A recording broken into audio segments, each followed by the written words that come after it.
Peringatan keras juga disampaikan Menteri Pertahanan Venezuela Vladimir Vladino Lopez pada Minggu 31 Agustus 2025.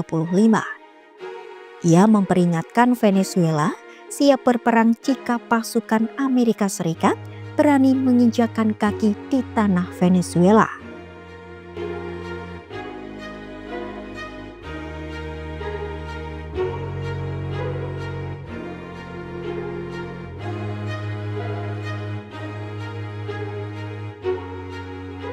Amerika Serikat dan Venezuela diambang konfrontasi.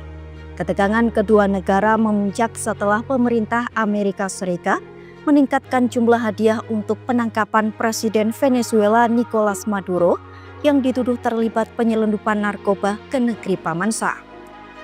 Informasi yang mengarah pada penangkapan Maduro bakal diganjar hadiah 50 juta dolar Amerika Serikat atau setara 814 miliar rupiah. Tak hanya memburu Maduro, Trump juga memerintahkan pengerahan kapal perang ke Laut Karibia di lepas pantai Venezuela dengan tujuan memerangi kartel narkoba. Langkah Amerika Serikat itu memicu kemarahan Maduro.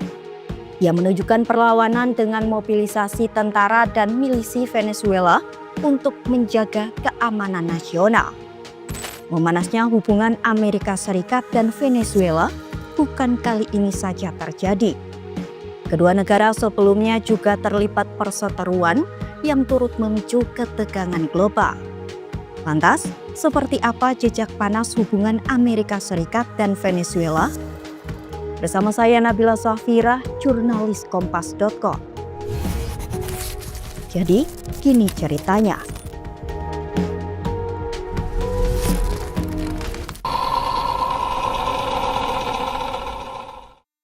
Presiden Venezuela Nicolas Maduro telah menjadi buron Amerika Serikat selama beberapa tahun terakhir. Pada 2020, pemerintahan Donald Trump mendakwa Maduro dan sejumlah pejabat tinggi Venezuela di Pengadilan Federal New York.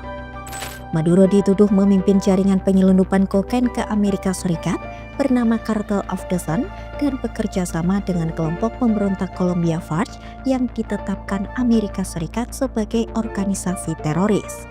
Maduro juga dituduh bekerja sama dengan geng kriminal Venezuela Tren de Aguera dan kartel narkoba Meksiko. Setelah Trump kembali menjabat presiden, Amerika Serikat semakin serius memburu Maduro. Pada 7 Agustus 2025, Amerika Serikat meningkatkan hadiah atas informasi yang mengarah pada penangkapan Maduro dari 25 juta dolar Amerika Serikat menjadi 50 juta dolar AS atau 814 miliar rupiah. Saat mengumumkan langkah itu, Jaksa Agung Amerika Serikat Pam Bondi menyebut Maduro sebagai salah satu pengedar narkoba terbesar di dunia dan merupakan ancaman bagi keamanan nasional AS. Tak berselang lama setelah pengumuman itu, Trump mengerahkan 3 kapal perusak berpeluru kendali Aegis AS ke lepas pantai Venezuela. 3 kapal perang itu adalah USS Gravely, USS Johnson Dunham, dan USS Samson. Kapal-kapal perang itu diperkuat dengan 4.000 pelaut dan marinir. Trump disebut ingin menggunakan kekuatan militer untuk memerangi kartel narkoba Amerika Latin. Dalam beberapa bulan ke depan, Amerika Serikat juga berencana menambah aset militer di kawasan yang lebih luas mencakup beberapa pesawat mata-mata P-8, kapal perang, dan 1 kapal selam serang. Perburuan terhadap Maduro dan pengerahan kekuatan militer tak hanya menunjukkan langkah keras Trump dalam menangani penyelundupan narkoba ke negaranya, tetapi juga membuat konflik Amerika Serikat dan Venezuela yang sudah berlangsung selama beberapa dekade kembali membara. Lantas, bagaimana respon Maduro? Berbicara dengan berapi-api dalam siaran langsung televisi nasional pada Senin 18 Agustus 2025, Presiden Venezuela Nicolas Maduro merespon langkah Donald Trump. Saat itu Maduro menyatakan akan mengaktifkan 4,5 juta milisi bersenjata untuk memastikan perlindungan di seluruh wilayah Venezuela. Ia juga menyerukan pembentukan milisi petani dan pekerja industri untuk membela wilayah kedaulatan dan kedamaian Venezuela. Maduro menuduh Amerika Serikat berupaya memicu perubahan rezim di negaranya. Pada akhir pekan setelah seruan Maduro, ratusan warga ramai-ramai mendaftar untuk menjadi milisi di pos-pos militer dan alun-alun di seluruh negeri. Bersamaan dengan itu, 15.000 tentara dan kendaraan militer dikerahkan ke perbatasan Venezuela-Kolombia. Peningkatan keamanan di perbatasan dengan Kolombia juga akan melibatkan jet tempur, pesawat nirawak, dan keamanan sungai. Pemerintah Venezuela juga mengumumkan pengerahan kapal perang dan drone untuk berpatroli di sepanjang garis pantai negara itu. Pengerahan aset militer ini disebut untuk mengurangi perdagangan narkoba. Tetapi langkah itu tak dipungkiri dilakukan untuk merespon pengerahan kapal AS ke Laut Karibia di lepas pantai Venezuela. Peringatan keras juga disampaikan Menteri Pertahanan Venezuela Vladimir Badino Lopez pada Minggu 31 Agustus 2025. Ia memperingatkan Venezuela siap berperang jika pasukan Amerika Serikat berani menginjakkan kaki di tanah Venezuela. Amerika Serikat memang belum memberikan sinyal adanya rencana serangan darat dari ribuan personel militer yang dikerahkan ke dekat perairan Venezuela. Para analis dan pejabat pemerintah juga belum melihat kemungkinan invasi Amerika Serikat ke Venezuela. Namun respon yang ditunjukkan Maduro dan militernya kian menambah ketegangan kedua negara dari hari ke hari. Ketegangan kali ini pun memperpanjang jejak hubungan panas Amerika Serikat dan Venezuela. Lalu seperti apa hubungan panas Amerika Serikat Venezuela sebelumnya? Hubungan Amerika Serikat dengan Venezuela sudah diwarnai ketegangan sejak awal 2000-an. Meski kedua negara adalah mitra dagang penting, di mana Amerika Serikat adalah pembeli utama minyak Venezuela, kedua negara sesekali berseteru. Kebijakan pemimpin sosialis Hugo Chavez dianggap mengancam kepentingan ekonomi Amerika Serikat yang ditengarai dapat mengurangi pengaruh politik Washington di Amerika Latin. Dengan cadangan minyak yang dimiliki Venezuela, Chavez yang menjabat sejak 1999 hingga 2013 berencana menciptakan institusi baru di luar kekuasaan Amerika Serikat. Upaya itu sekaligus untuk meraih dukungan dari pemerintah kiri lainnya di wilayah Amerika Latin. Pada 2002, pemerintah Amerika Serikat di bawah George W. Bush ikut campur dalam politik Venezuela dengan mendukung upaya kudeta terhadap Chavez. Namun cawe-cawe paman Sam tersebut gagal menggulingkan Chavez dari kekuasaannya. Setelah kematian Chavez yang sekaligus mengakhiri masa jabatannya, Nicolas Maduro naik ke kursi presiden menggantikan Chavez. Sejak itu perseteruan Amerika Serikat dengan Venezuela makin sengit. Amerika Serikat menjatuhkan sejumlah sanksi yang berimbas pada rakyat dan perusahaan-perusahaan Venezuela. Pada 2016, saat Maduro baru saja dilantik untuk masa jabatan kedua, Amerika kembali berupaya menggulingkan pemerintah Venezuela di tengah jatuhnya harga minyak dunia. Saat itu harga minyak dunia anjlok mencapai titik terendah.